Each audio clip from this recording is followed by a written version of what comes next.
Okay, Dr. Tatiana Irvin with Solutionary TV. I am back, and I want you to know the strongest tip that I have that I think everyone needs right now. Everyone is needing to examine within themselves, and I am certainly not having claimed that I have hacked it yet.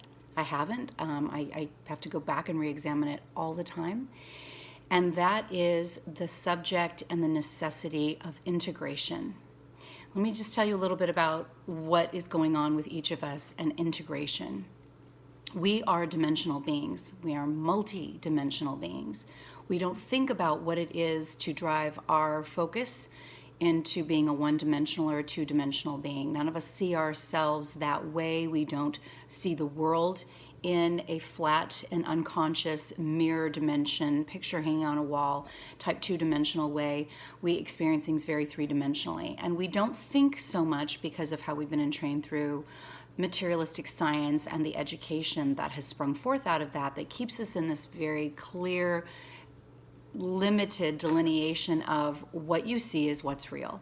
What you see is what the universe is made up of. And science has definitely evolved its understanding of that and taken some of the greatest minds, the Albert Einsteins, the Nikola Teslas, and a great deal of lesser known scientists, astrophysicists, quantum physicists have become abundantly clear. This is academic. It will eventually show up in our textbooks. We're about 70 to 90 years behind in our physics books and materialistic science, physical science. So do again the research. Don't take everything I say for granted, but this is what I've studied and corroborated. We are experiencing in this world of form, in this world we look around in and we consider to be the real tangible world, we're experiencing less than 5%, approximately, according to the leading minds, 4.7% of the universe.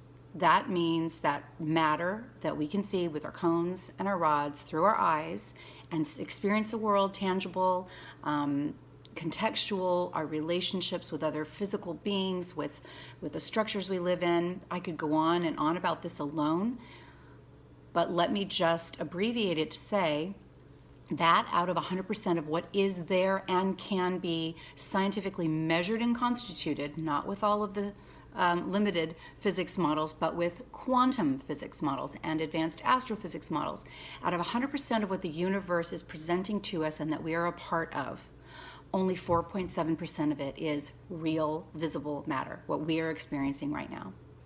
So let's get back to integration. What does that mean?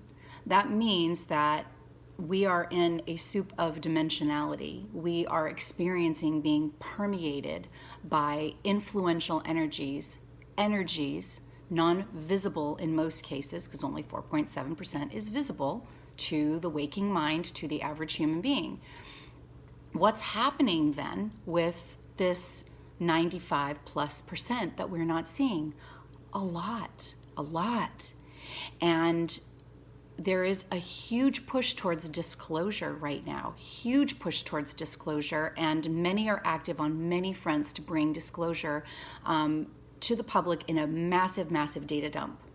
And just about everyone involved, including those that really want this disclosure to happen now, because we really want to bring down the illusion of our systems and the control grids and the limited perception of human thinking, and we want to take down the suffering, and we want to remove from those that believe that they are really here to be born, to work, to earn, and die at the end of that slave existence. Even if you've lived a great life, you've lived to have to get up and work to earn. It is a belief system, and there are a lot of boundaries around how we think we can do that. And it varies from person to person, but it's still an indoctrination, and it isn't an eternal truth. So there are those that recognize that if we give all of the information out about how much corruption, how much incorrectness, how much truly orchestrated false information we've understood. We've had some bleed-in so far. I don't know how many of you are even aware that back on October 11th, and then again publicly, New York Times, Huffington Post, etc., that we have disclosure that we are not alone in the universe, and that we have members of the Department of Defense and the Pentagon and Lockheed Martin and various organizations within our government that we never get given information on, that are titled and are available only to the few, that our tax dollars have been funding, by the way. They have admitted that we have known about unidentified aerial phenomenon and all that implies. Reverse engineered technologies that have been available to the few, not to the masses, that could involve free energy and other types of propulsion. So I'm really taking an expansive view to come back around and explain why this is so big. It hit the airwaves on December 16th of 2017, and no one said anything. It was as if nothing was shared.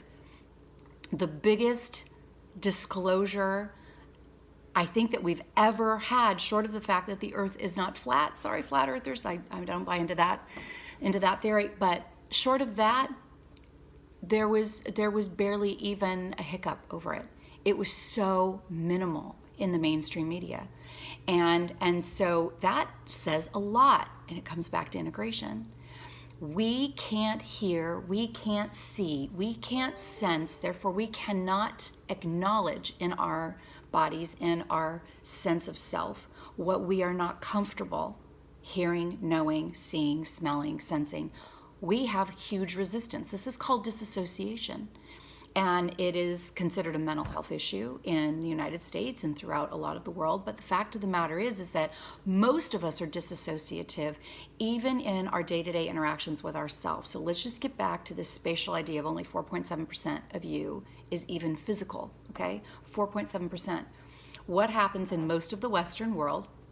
Not everywhere in the world. We've got tribal people and we've had indigenous people that have a completely different way of integrating not only themselves and their various dimensionality, but also their tribal support systems around family units and around the tribal unit and around gleaning wisdom from one another and seeing themselves as one sentient being. And I'm going to set that aside for another one of these tips around the Ascension.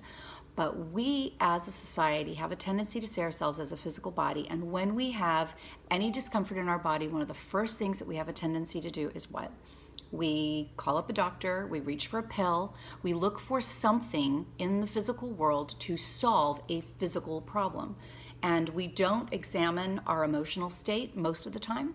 We don't examine the thoughts that might have led up and that would hold some corresponding connection to a physiological symptom. We don't look at our spiritual views and our sense of hope about the world or our sense of relevance and purpose and placement.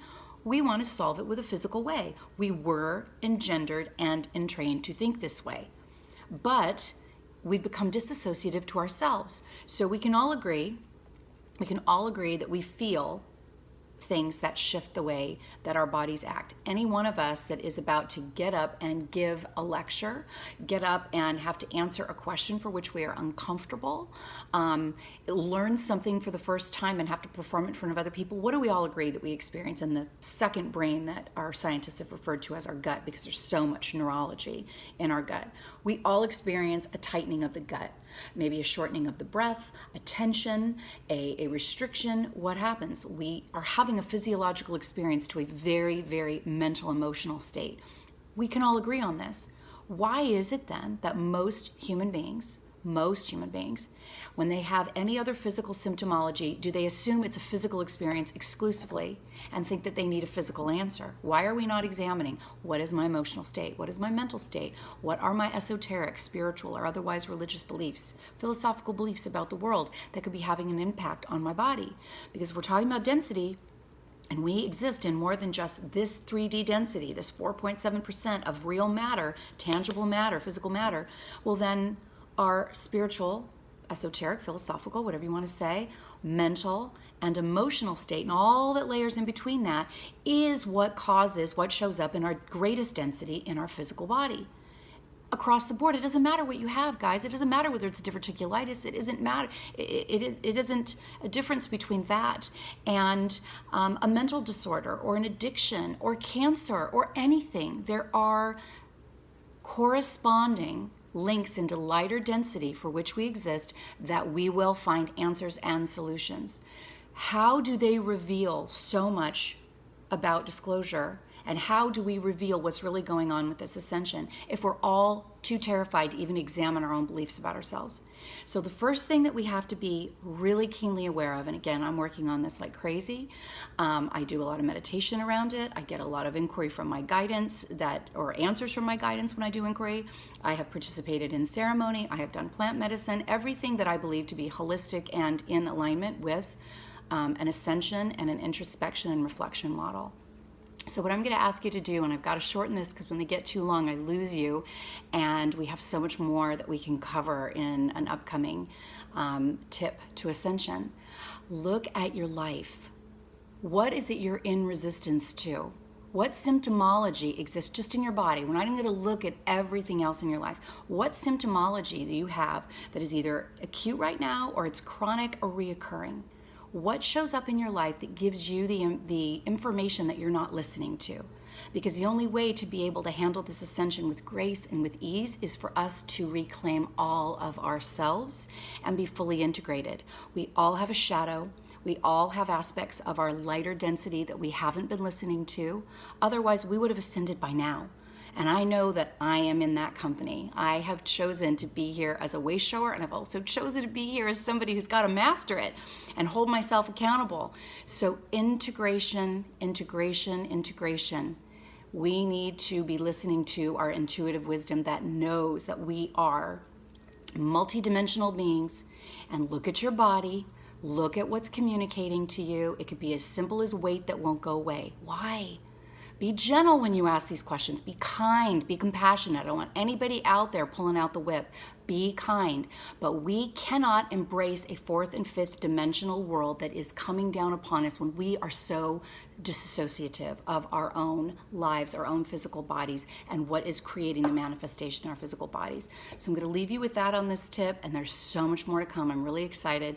Tonight I have a show. We're actually going to be filming it at 7 p.m. tonight on Solutionary TV. We're going to talk about some of this stuff. I'm going to be integrating it with an amazing guest named Kelvin Chin, who is world-renowned for having worked with keys in meditation and Maharishi Yogananda, and helps so many people with getting some of the information we're talking about right now. So we hope to see you on www.solutionarytv.com. But in the meantime, I'm just coming from my kitchen, keeping it real, and I'm here to help serve you and I, and we moving forward together. Thanks. See you on the other side.